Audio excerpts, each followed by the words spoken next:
The Nissan Ariya has two screens connected as one big piece of glass. It's a cool look and something that other automakers have been implementing as well.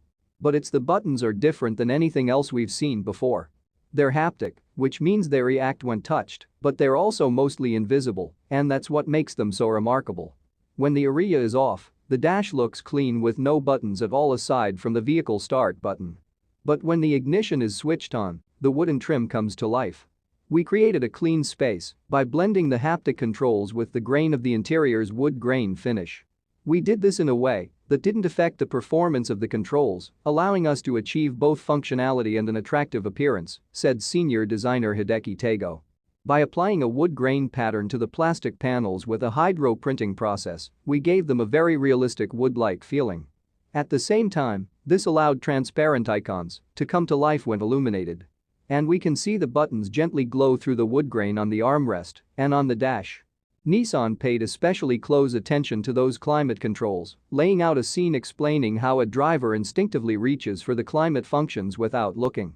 Nissan wants to keep that muscle memory with the Ariya. Both the sound and vibration of the haptic feedback was tuned. Nissan notes that in an EV there's no place for errant sounds to hide.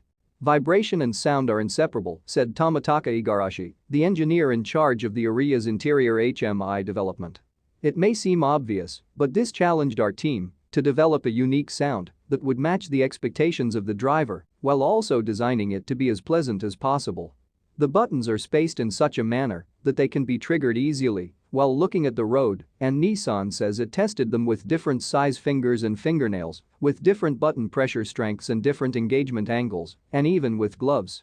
We're still a little apprehensive as to how intuitive they'll be to use without averting eyes from the road, but we're already certain they look spectacular and will give the 300-mile rated Ariya an extra USP among other EV crossovers when it arrives in dealerships later this year.